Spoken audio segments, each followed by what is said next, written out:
Hormuz প্রণালীকে কেন্দ্র করে নতুন করে উত্তেজনা ছড়িয়ে পড়েছে মধ্যপ্রাচ্যে। এমন পরিস্থিতিতে যুক্তরাষ্ট্রের বিরুদ্ধে আবারও বেপরোয়া সামরিক অভিযান চালানোর অভিযোগ তুলেছেন ইরানের পররাষ্ট্রমন্ত্রী আব্বাস আরাগচি। শুক্রবার ৮ মে সামাজিক যোগাযোগ মাধ্যম এক্সে দেওয়া এক পোস্টে তিনি বলেন, যখনই কূটনৈতিক সমাধানের সম্ভাবনা তৈরি হয় তখনই যুক্তরাষ্ট্র সামরিক পথ বেছে নেয়। তিনি স্পষ্ট ভাষায় জানান, কোনো চাপের কাছে ইরান মাথা নত করবে না। আরাগচি প্রশ্ন তোলেন, ওয়াশিংটনের সাম্প্রতিক সামরিক পদক্ষেপ কি কেবল চাপ সৃষ্টির কৌশল, নাকি কেউ আবারও মার্কিন প্রেসিডেন্ট ডোনাল্ড ট্রাম্পকে নতুন সংঘাতে জড়িয়ে দিতে চাইছে? তার এই মন্তব্যের মধ্যে মধ্যপ্রাচ্যের সম্ভাব্য বড় সংঘাতের আশঙ্কা আরও জোরালো হয়েছে। তবে উত্তেজনাপূর্ণ পরিস্থিতির মধ্যেও ট্রাম্প দাবি করেছেন, যুক্তরাষ্ট্র ও ইরানের মধ্যে চলমান যুদ্ধবিরতি এখনও বহাল রয়েছে। ফেব্রুয়ারিতে শুরু হওয়া সংঘাত বন্ধে চলমান আলোচনার অংশ হিসেবেই এই যুদ্ধবিরতি কার্যকর আছে বলে জানান তিনি।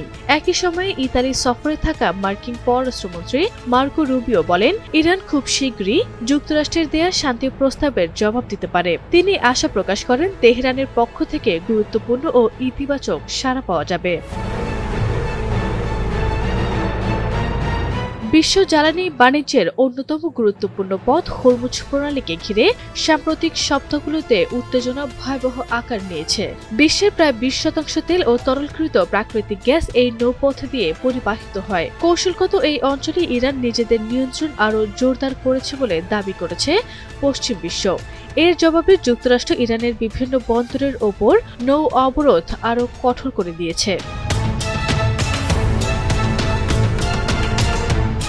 মার্কিন সেন্ট্রাল কমান্ড জানিয়েছে, ওমান উপসাগরে ইরানি পতাকাবাহী দুটি খালি তেলবাহী জাহাজকে থামিয়ে দেওয়া হয়েছে। ওয়াশিংটনের দাবি, জাহাজ দুটি অবরোধ অমান্য করে ইরানি বন্দরে ঢোকার চেষ্টা করছিল। সেন্টকম আরও জানায়, নির্ভুল হামলা চালিয়ে জাহাজ দুটির ধোঁয়ার চিমনি অকার্যকর করা হয়েছে, যাতে সেগুলো বন্দরে প্রবেশ করতে না পারে। বর্তমানে 70টির বেশি ট্যাঙ্কারকে ইরানি বন্দরে প্রবেশ বা বের হতে বাধা দেওয়া হচ্ছে বলেও দাবি করছে যুক্তরাষ্ট্র।